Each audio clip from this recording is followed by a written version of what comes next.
been pretty busy. Now it's Africa. First Europe, then the Middle East, now Africa. Great people with us.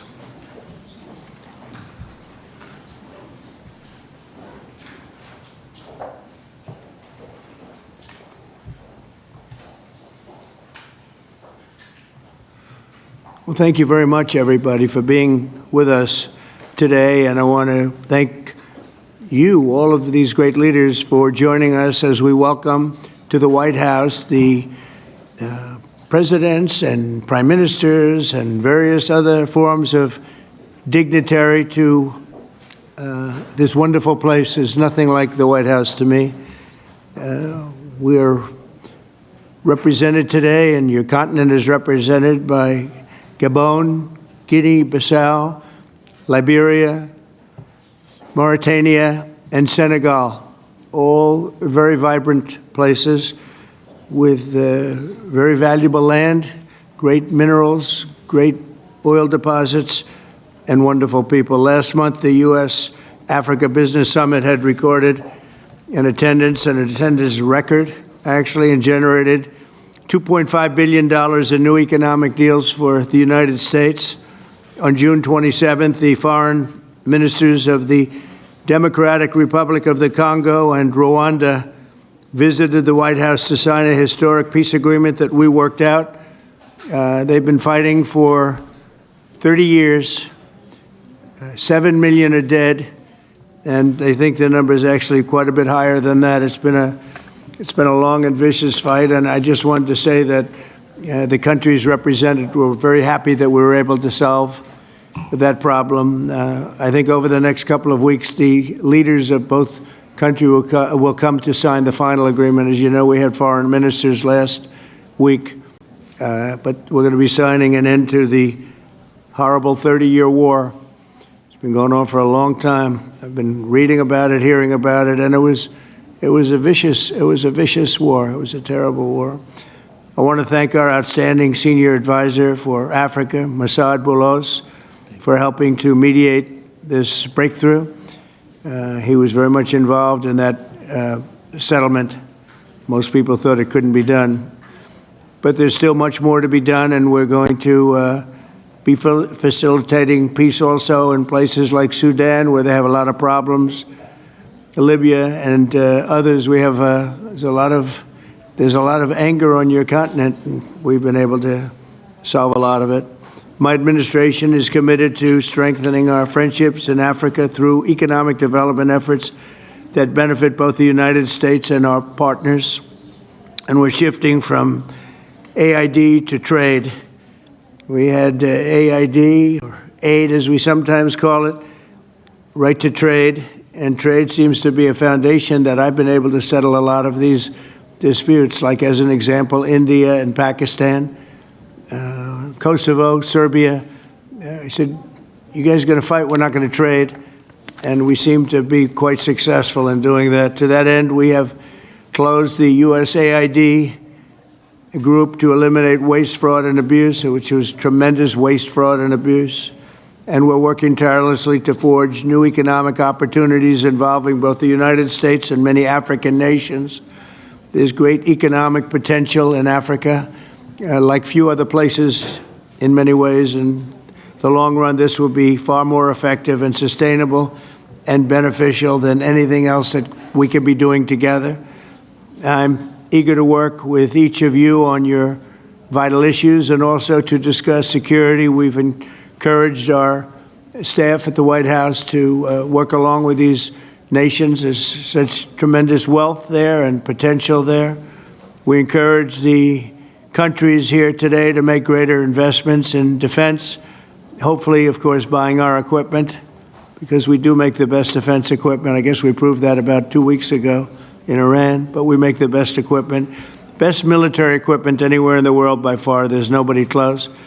And keep pursuing the fight against terrorism, which is a big problem in Africa. Immigration will also be on the agenda, and I hope we can bring down the high rates of people overstaying visas and also make progress on the safe third country agreements. And once again, I want to thank you all for being here and It's an honor for me. Some of you I've met, and some of you I just got to meet. And I think it would be nice if you said a few words to the press, which is right back here. Do we have a camera over here? It'd be nice if you could. Oh, there it is.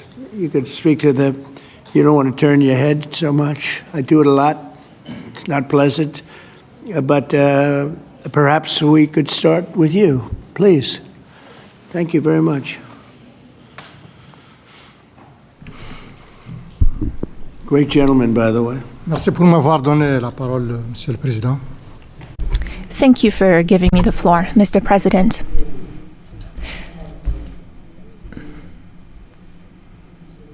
First of all,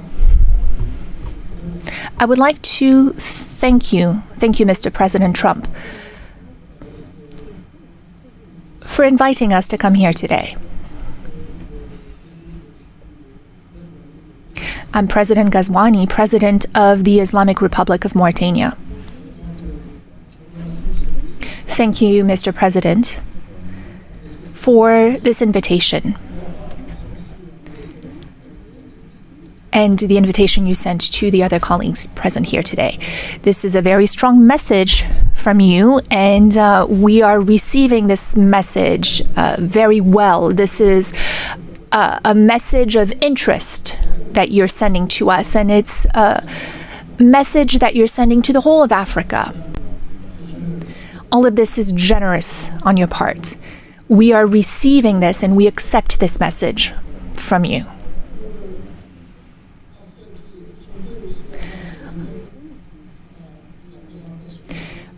Before I talk about my country, I would like to let you know that we are delighted to see President Trump's commitment to our continent. Mr. President, in the short time you've been back in office, the last few months, you came to the rescue for peace. You did it in Asia with Pakistan and India. The war sort of started, and if it had gone on, the consequences could have been a real disaster.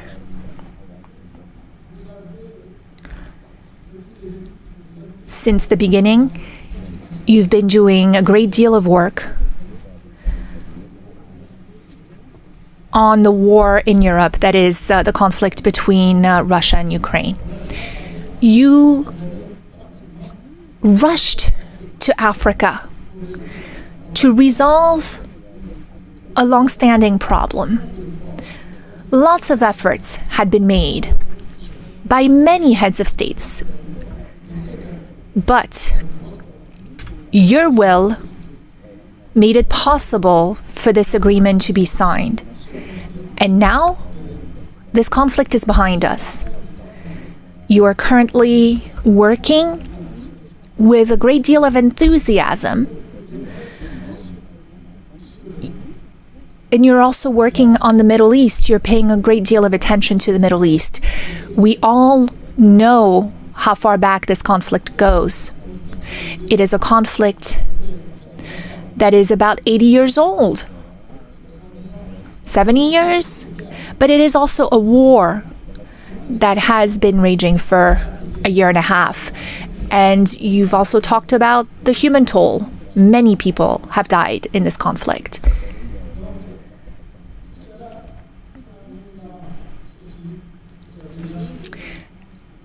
Of course, you also stopped the war between Iran and Israel. That could have been a real disaster for the region. It's a sensitive region to start with. Your work in favor of peace has been tremendous, and we are also very interested in supporting peace in the same way. When there's no peace, like you said earlier today, when there is no peace, a lot of other things are lacking. When there's no peace, it is difficult to have prosperity. It is difficult to have calm, to have a sense of quietness. It's hard to sleep. It's hard to go about your business every day. You understand that well, Mr. President, and you're working on this. So thank you. Moi, je suis président. I am the president of Mauritania.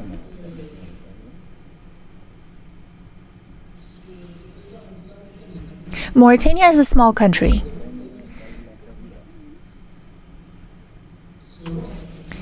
Depending on the criteria you apply. If you look at the number of people who live in Mauritania, it's a small country because we have about 5 million people in Mauritania. We might just be a little bit over 5 million. It's a small country also in the sense that what influence it has throughout the world. It's not like the US, Mr. President. Internationally, we understand that our weight, our influence is not that great, and we have no complex about this. It's also a small country because of our level of prosperity. We're not a very prosperous country. We have many problems related to the well-being of our population.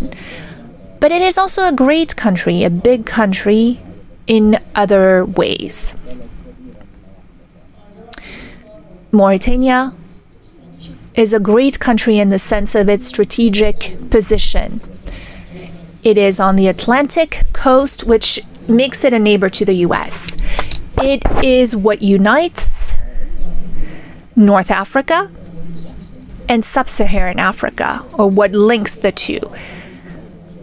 That is its strategic position, but also in terms of resources. We have a great deal of resources, many, many resources, and we have a lot of opportunities to offer in terms of investment.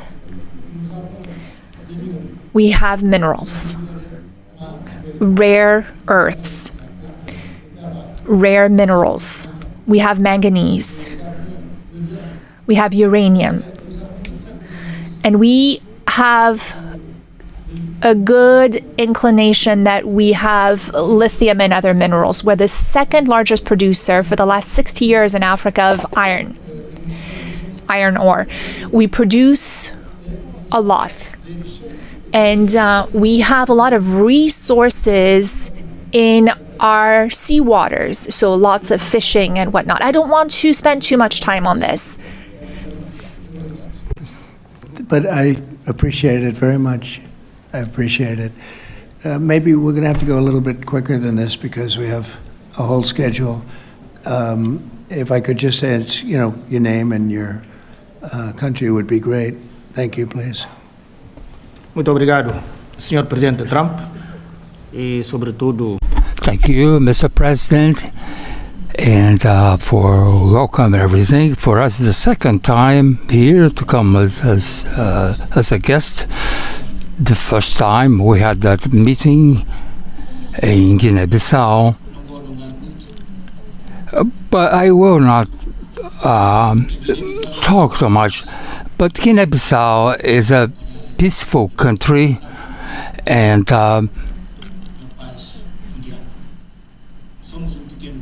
we are a small country, but we are a great state. Not a great state like the United States, but we are a great country as well. And to end, we are be following your dynamics and the war with Russia and Ukraine.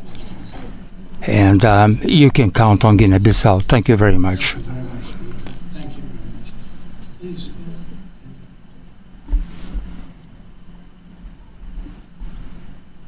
Thank you, Mr. President. First, let me congratulate you for your recent celebration of your 249th anniversary. We did in Liberia at your embassy. Mr. President, we thank you for this opportunity to be here. Liberia is a longtime friend of the United States, and we believe in your policy of making America great again. And we also go a long way with you, in your diplomacy that has to do with economic development and commercial friendship. Liberia has a lot of minerals, and one of the things we ask as good friends for a long time is the opportunity to do a survey of our minerals. Mm-hmm. And also we are committed to peace, and we've been very lucky within our region. We are a country that have had series of democratic elections, and our country had been cooling down.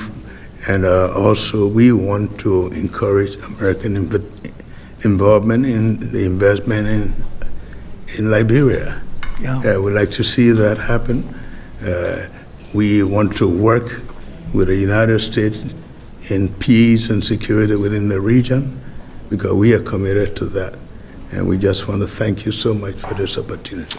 Well, thank you, and such good English, such beautiful. Where did you learn to speak so beautifully? Where were you educated? Where? Yes, sir. In Liberia. Yes, sir. Well, that's very interesting. That's beautiful English. Sure. I have people at this table can't speak nearly as well, Very and good, sir. Thank you. they come from.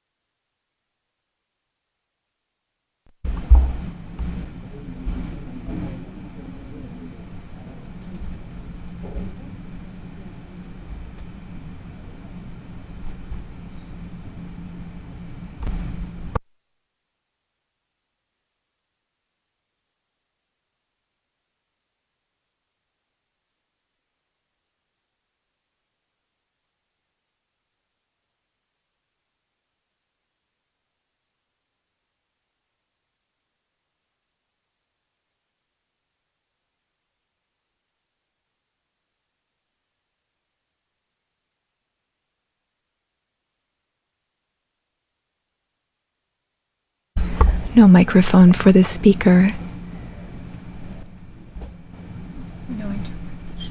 No interpretation. There's no microphone for the speaker.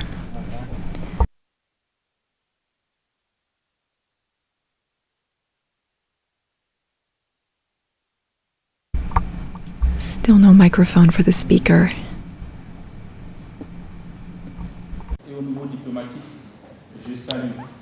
Could you turn that on? Yeah, just press that. There you go. Yes. I would like to commend you, Mr. President, for the success you had in reaching a peace agreement between Rwanda and the DRC.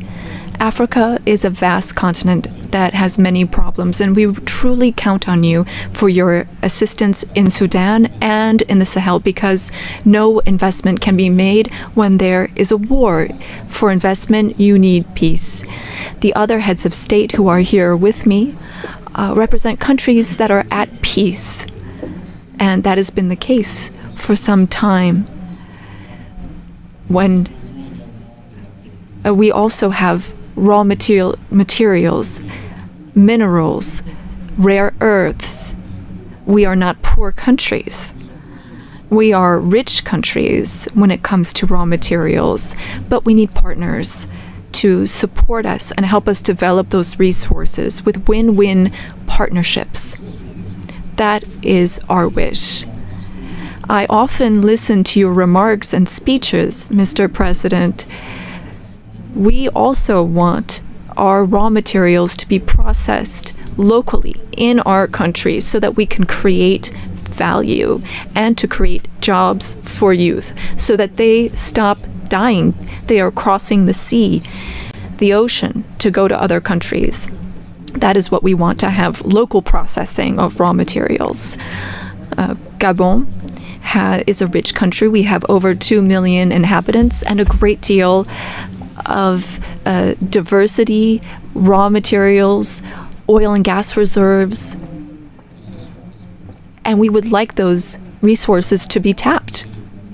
using an economic model that fits. Since our liberation, we have changed how we do trade. We've focused on transparency and bids for anyone who wants to come invest in our country. If you follow the news, we have also worked on agreements with the European Union, and we wanted to review those because we didn't think that those were win-win opportunities. So our market is open. We want to process manganese locally, which you purchase through a company called Aramet, and I'm sure that it's more expensive compared to when you can come and buy it directly from us.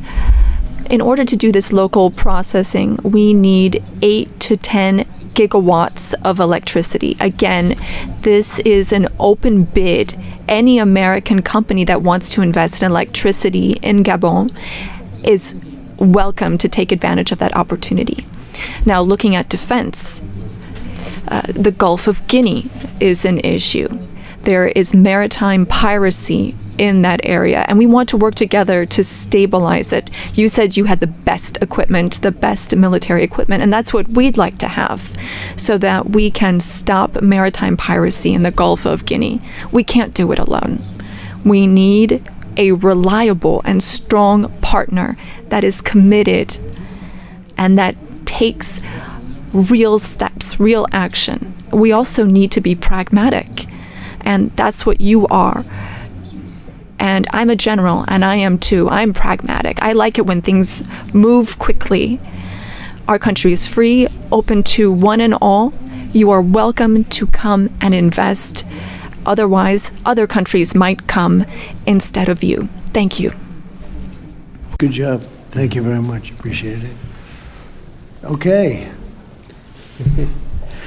Thank you so much, Mr. President. I would like to thank you for this invitation. It is an honor for us to be here at the White House and to have this opportunity to speak with you about the new partnership that you are putting in place with Africa, particularly for investment. I also wanted to commend you for your commitment to peace throughout the world and the incredible diplomatic success that you had with the DRC, as my colleagues mentioned. You said that this put an end to a long war that claimed many lives, and thankfully, you were here to put an end to this 30-year war. I also wanted to express that Africa supports all efforts to bring back peace to Sudan, Libya, and in the Sahel. Mr. President, as you've seen, you can only do business when there is peace and security, and you build peace everywhere in the world so that there can be better investments. The entire world is grateful to you for this. Now, with respect to my country, Senegal, I've been president for some 15, 16 months now, and I want to reassure all American investors about our country's political stability and our favorable regulatory environment, which we are continuously improving upon in order to attract more investment. I wanted to speak about two projects that I think are an exceptional opportunity. I will speak about the U.S. Ecological Survey, which can help assess the potential of the minerals in our country. And thanks to American companies, we've been able to discover oil and gas. Some 950 billion cubic meters of gas that we can tap into in order to support our economy. And again, here we were able to do this with an American company. Another project I'd like to mention, and again, I would like to invite American investors to take part in this. It's for a digital city. We identified a space within the city of Dakar. It has a view of the sea. It's on some 40 hectares, and this is a great opportunity for American tech companies to come in and make Dakar a tech city open to Africa. I was wondering what your secret was for resolving all these complex crises, and I know you are a tremendous golf player. Golf requires concentration and precision, qualities that also make for a great leader. Senegal has exceptional opportunities to offer, including in the area of tourism. So perhaps an investment could be made in a golf course in Senegal. It would just be 6 hours by flight from New York, from Miami, from Europe, or from the Gulf, and that would be an opportunity for you to show off your skills on the golf course too. Thank you for your attention, sir.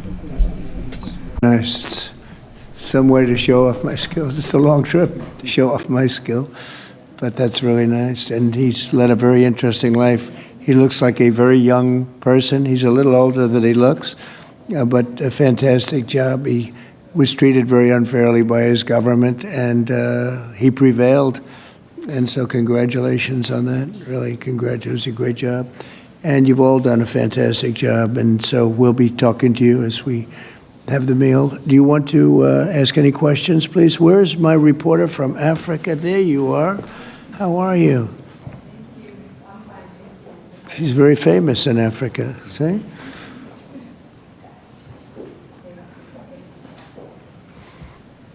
Thank you. Miss, I have one question for the African presidents and one question for President Trump. As you can see, Mr. President Trump, all the African presidents are very happy with your efforts to bring peace in the Democratic Republic of the Congo. My question to you is, today you are making history by receiving 5 African presidents and showing the interest of the United States to collaborate and to work close with the African nations. African continent is watching, African youth is watching, and this new approach that your administration is taking to deal with African nations, not only based on help, but in doing business that everybody can win, is really much appreciated for all the Africans. My question is, are you planning, Mr. President, in the future to travel to Africa to see firsthand all those countries in Africa, all those potential that those countries have? And for the African leaders, my question is, as you can see, President Trump is working to bring peace not only in Africa, but also in the world. Are you all considering to nominate President Trump for a Nobel Prize Peace? That's a very nice reporter. I got to meet her 2 weeks ago when we had the Congo and Rwanda, and we had some other people up from Africa, and that was the first time. But that's a very nice. I appreciate the questions. Very nice, actually.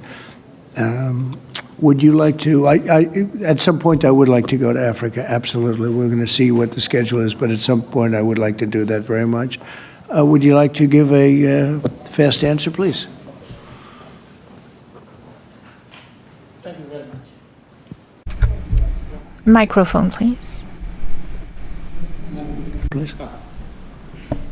Of course, on soutient cette dynamique. We are in favor of this dynamic for peace. We are very committed on peace. I am the first head of state who went to Russia and who went to Ukraine both since the start of the war. I held the presidency of ECOWAS, and I went to see Mr. Putin. We spoke for 4 hours, and then I went to Ukraine. I spent 12 hours on a train to speak to President Zelensky. But now the weight of President Trump is something else altogether. We are with you. We are behind you to see what we can do to help bring peace back. No one wins when there's war. So you have our support so that we can bring peace back. Thank you. Thank you very much. Appreciate it. Go ahead, please. Thank you, Mr. President Trump. Thank you for your questions. A Nobel Peace Prize, while I don't see any problem with it, I think that President Trump deserves it for all the efforts that he's worked on. And he brought peace back in the SIAC region. That is my region, the region where DRC and Rwanda signed a deal. And so he is now bringing peace back into a region where that was never possible. So I believe that he does deserve a Nobel Peace Prize. That is my opinion on this. Well, thank you very much. Very nice. Thank you. I didn't know I'd be treated this nicely. This is great. We could do this all day long. Thank you very much. Please, go ahead. Mr. President, I believe that we have to continue to support America in the strength to be able to bring about peace in the world. America is a melting point and also a country that we all look forward to. And I want to encourage you, because without peace, we can't have a world to live in. And we stand with you on that. That's right. Thank you. Well said. Please. Thank you, Mr. President, and thank you for your question. Very important question indeed. Forgive me for saying this, but unfortunately, I don't really understand. I don't know how things work when it comes to Nobel Prizes, but I can guarantee you that Mauritania would never be opposed to President Trump receiving a Nobel Peace Prize, because he's already working very hard in favor of peace throughout the world, with no distinction, no regard to what continent it's on, and he's working on areas where there are tensions everywhere, and he's committed towards peace, and our world needs more peace. Thank you. Very much. Thank you. Thank you very much. The jury will decide. It's not a matter of voting amongst our countries, but what is for sure is that the results and the work has been done in such a short amount of time show that you would be a good recipient. And I'm sure that the jury sees that, and the rest of the world sees it as well and understands it. When the time comes, I think everyone will see that it is a deserved prize. Congratulations on what you've done so far. If we took a poll, I think you would be very far ahead in those polls. It's very nice. All of you, thank you very much. I appreciate it. Peter? Thank you, President Trump. James Comey and John Brennan, now under criminal investigation related to the Trump-Russia probe. Do you want to see these two guys behind bars? Well, I know nothing about it other than what I read today, but I will tell you, I think they're very dishonest people. I think they're crooked as hell, and maybe they have to pay a price for that. I believe they are truly bad people and dishonest people. So whatever happens, happens. And now, a few weeks after the strikes that you ordered on the nuclear facilities in Iran, there is an Iranian official who says you, President Trump, have done something that he can no longer sunbathe in Mar-a-Lago. As you lie there with your stomach to the sun, a small drone might hit you in the navel. It's very simple. Do you think that's a real threat? And when is the last time you went sunbathing anyway? It's been a long time. It's been a long time. I don't know. Maybe I was around 7 or so. I'm not too big into it. Yeah, I guess it's a threat. I'm not sure it's a threat, actually, but perhaps it is. And on one other subject, two Democratic senators now, Cory Booker and Alex Padilla, have a new bill out. They want to require CBP and ICE officers to have legible IDs, and they don't want CBP or ICE officers covering their faces. Would you ever sign that? Well, they wouldn't be saying that if they didn't hate our country, and they obviously do. I'm surprised that they would do it, knowing a little bit about them. I don't know them well, but these officers are doing a tremendous job. They're great patriots. If you expose them because of statements like have been made by Democrats and others on the left, usually, mostly, I think probably exclusively, you put them in great danger, tremendous danger. And it's sort of funny when people picket in front of Columbia, in front of Harvard, and they have masks on, more than masks. I mean, you can't see anything. Nobody complains about that. But when a patriot who works for ICE or Border Patrol puts a mask on so that they won't recognize him and his family, so they can lead a little bit of a normal life after having worked so hard and so dangerously, there's a problem with that. So they have this is the problem with the Democrats. They have a lot of bad things going on in their heads. They've really become they've lost their confidence, number one, and they've become somewhat deranged. I want to do whatever's necessary to protect our great law enforcement people, and they are right at the top of the list. And your agriculture department also announced this week that they are going to start limiting Chinese ownership of American farmland. Why do you think that the Chinese have been buying up all this farmland in our country so close to military installations? Well, I don't want to get into that. I have a very good relationship with President Xi. We're going to see, and I'm going to, they're going to be making a recommendation to me, but we have a very good relationship. As you know, they're paying a lot of tariffs to the United States now, and so I'm not going to get into that right now. Yeah, please. Yesterday, the Wall Street Journal reported that the White House was weighing whether to send another Patriot air defense system to Ukraine. Can you confirm that reporting? They would like it. They've asked for it. They're very rare indeed, because a lot of systems have been sent to Ukraine. But they would like to. I know they made the request. We're going to have to take a look at it. It's very expensive system. It's a shame that we have to spend so much money on a war that would have never happened if I were president. That's a terrible, terrible war over there, and it's really a shame. It's very sad. When you talk about a system like that, highly sophisticated, tremendous amount of money, and they're doing it because they want to prevent death. They're getting hit hard, very hard. So we're looking at it.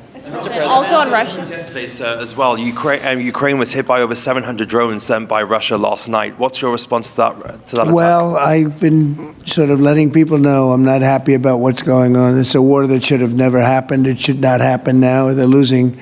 Now it's up. I've been saying 5,000. Now it's up to 7,000. Think of it, 7,000 people a week on both sides. 7,000 people, young, mostly military people, young souls are dead and dying, and it should be stopped. It should be stopped. Very sad to see what's happening. Yes, please.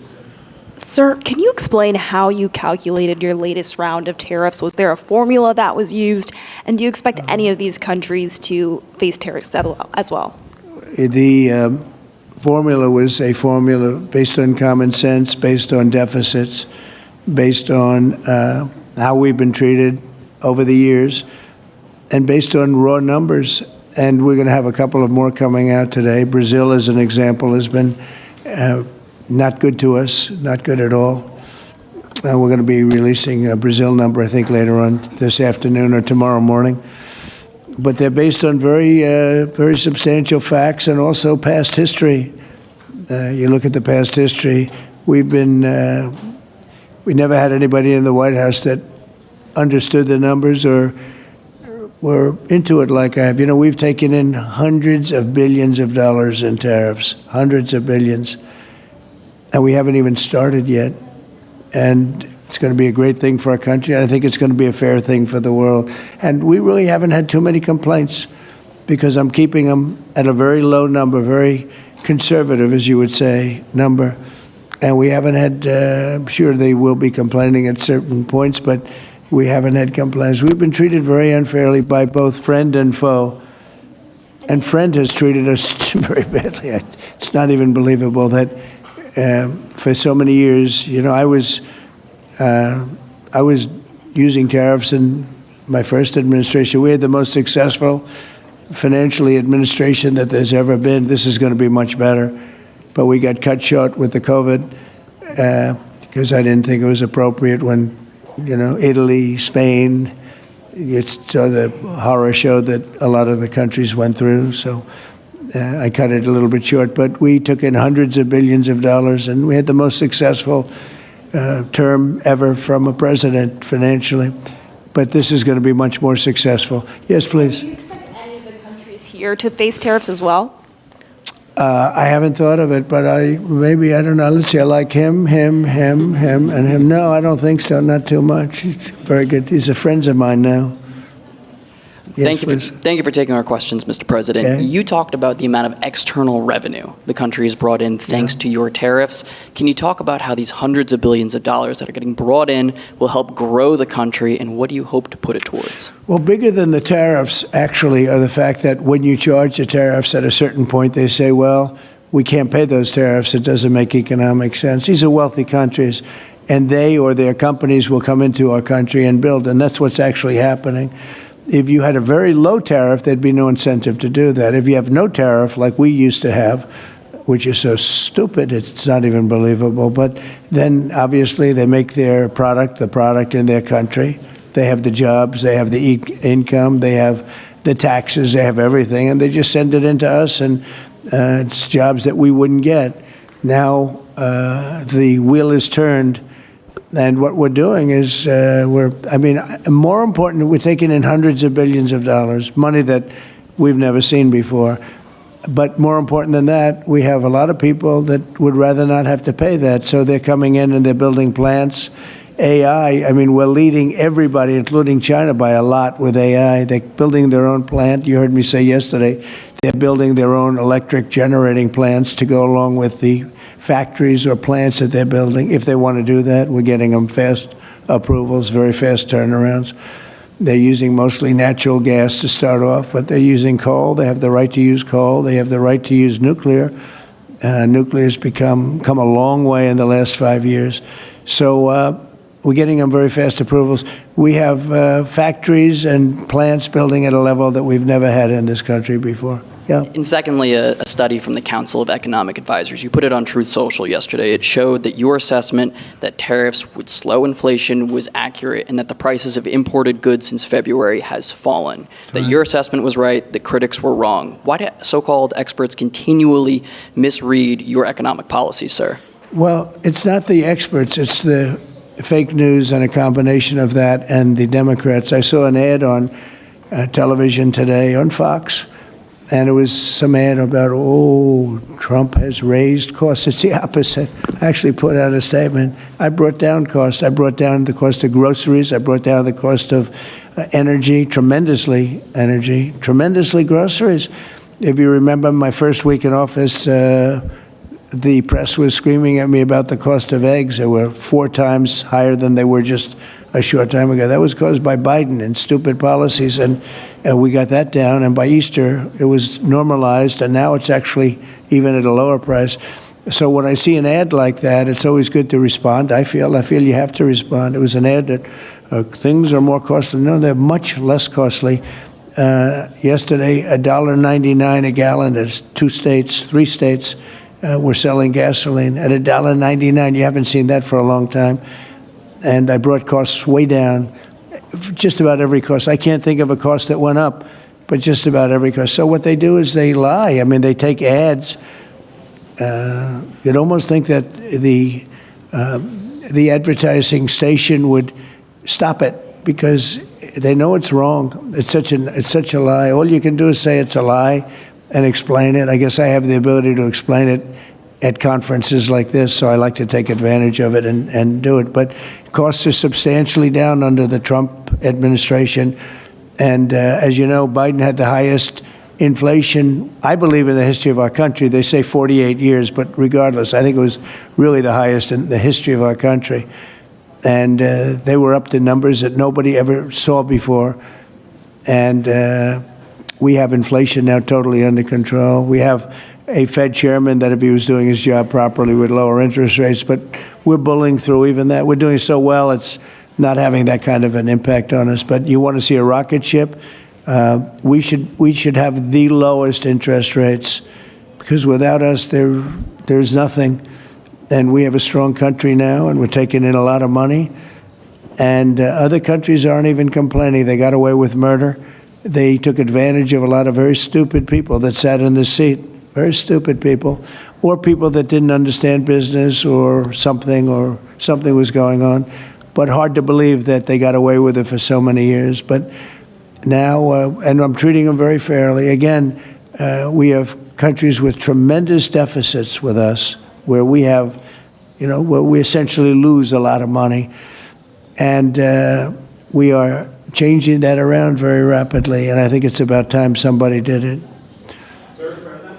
Yeah, please. Sir, yesterday you said that you were not sure who ordered the munitions halted to Ukraine. Have you since been able to figure that out? Well, I haven't thought about it, because we're looking at Ukraine right now and munitions, but I have not gone into it. What does it say that such a big decision could be made inside your government without you knowing? I would know. If a decision was made, I will know. I'll be the first to know. In fact, most likely I'd give the order, but I haven't done that yet. Yeah, please. Can I ask how your meeting with Netanyahu went over the last couple of days, and how realistic do you think a ceasefire is this week? Well, we're talking about Gaza for the most part. I think we have a chance this week or next week. Not definitely. There's nothing definite about war and Gaza and all of the other places that we all deal with so much, but there's a very good chance that we'll have a settlement, an agreement of some kind this week, and maybe next week if not. On Africa as well, sir. The African Growth and Opportunity Act, which has been central to many sub-Saharan countries having access to the US market, that's due to expire in September. Are you hoping to extend that beyond it? Well, we'll take a look at that. Yes, please.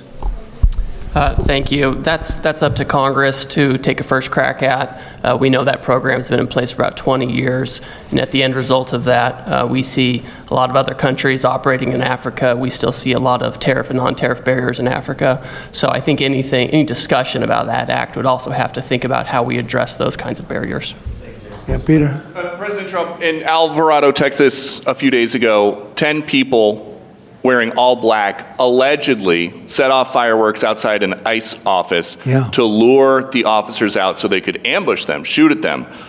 They had guns and vests and two-way radios. Do you think that this was an isolated incident, or do you think there's a national threat of a left-wing militia that is targeting ICE and CBP? Well, I think you have some very stupid people in the left who have some money that are making it available to these people, because you look at the guns they had, they were brand new. You look at even the clothing they were wearing, it looked like it just came out of some military shop. So you have some very stupid people that, if anything ever happened, they'd be the first to go. They don't understand that. They'd be the first to go. They'd be the first ones hit. But there is money being put behind people. When you look at the weapons they have, the newness of the weapons, rifles that just came out and they have the latest model. So there's something going on, and we'll get to the bottom of it. And what do you think the penalty should be for these people who are, if they are found guilty, for people Very who stiff. shoot at ICE officers? Very, very stiff. Very stiff. A long time in jail, a long time. And one got hit yesterday in the neck, and he fortunately is going to be okay, but he got hit yesterday in the neck. No good. And what would you think if I read you a quote from a lawmaker who says about ICE to abolish it, to treat them as criminals or anything that is inappropriate and outrageous. And I told you that that was Democrat John Fetterman. Wow. It's, by the way, I assume when you read that, because you paused in the middle, you're going to have to read that again without the pause. Could you read that again, please? To abolish it, to treat them as criminals or anything that's inappropriate and outrageous. So he's saying that to treat the people that did the shooting is... To treat ICE officers. Oh, okay, good. Because the way you read it, it really was the opposite. But that's okay. That's all right. I think that's what he meant. No, the new John Fetterman is exactly what you said. He's right. He's right. And we have to protect our police officers, and we will. And we have been...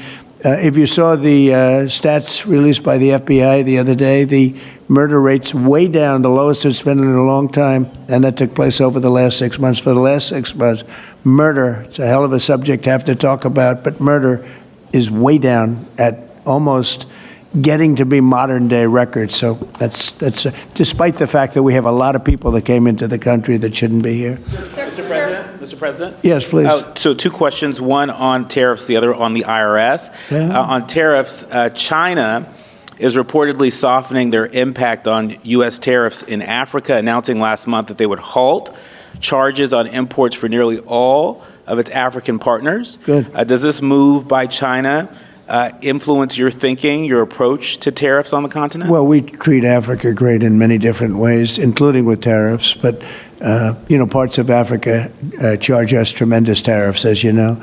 And they're going to be dropping those tariffs. They've already informed me they're going to be dropping those tariffs. But we treat Africa far better than China or anybody else, anyplace else. Yeah. And on the IRS says that churches can now endorse political candidates. What's your reaction to this, and how do you expect this to influence some of the work that's afoot on the continent? There's a lot of American churches that are missionaries doing missionary work on the continent. Do you support that? I love the fact that churches can endorse a political candidate. I think so, because we have a lot of respect for the people that lead the church, for the pastors and the ministers and the rabbis and all different leaders, all different religions, and people respect those people. And I think there's nothing wrong. It was a very big penalty if that took place just a little while ago. They had a thing called the Johnson Act, and it was a very big penalty. I think it's great if a pastor, minister, priest, rabbi, and we could very much go into your religion, by the way, which is something that people are having great respect for throughout the world. If somebody of faith wants to endorse, I think it's something that I'd like to hear. And I can guarantee you the people that they're with every Saturday or Sunday or whenever it is they're with, they want to hear from these people. And it was a very severe penalty. Those people were not allowed to speak up. Now they're allowed to speak up. No, I think it's terrific. Mr. President, your administration took new actions against Harvard University today. Are you still optimistic about reaching a deal with the university? Oh, yeah, I think so. Harvard's been very bad, totally anti-Semitic. And, they'll absolutely reach a deal. Peter? I just got a text from our colleague, John Roberts. He says that we are now reporting the guy who was arrested in the Alvarado, Texas incident for tampering with the evidence was a green card recipient under the Biden administration and a prior DACA recipient. What do you think of that? It's very sad. It's very bad. A lot of them are here. We came in 21 million. I think it's higher than that, by the way, but they say 21 million people came in. Many of them are criminals. Many of them are murderers. 11,888 is what they say are murderers. And they came in through open border policies, no checking, no vetting, no nothing. And we have a lot of that. And despite that, we have crime down, which is pretty amazing. And this is a And long say hello meeting, to so John. Say hello to John Roberts. I will. I'm sure he's watching this right now. A lot of news has broken since we've been in here. Axios says a secret White House meeting between Steve Witkoff, Ron Dermer, and a Qatari envoy on Tuesday led to significant progress in the negotiations over the Gaza hostage and ceasefire deal. What can you tell us about this It's secret very possible. meeting? I will tell you, we're getting very close to a deal. I don't know if it's secret or not secret, but it doesn't matter to me. Secret's fine if it gets us to where we want to be. We want to have a ceasefire. We want to have peace. We want to get the hostages back. And I think we're close to doing it. Okay? Thank you all very much. Thank you very much. Thanks, President Trump. Thank you.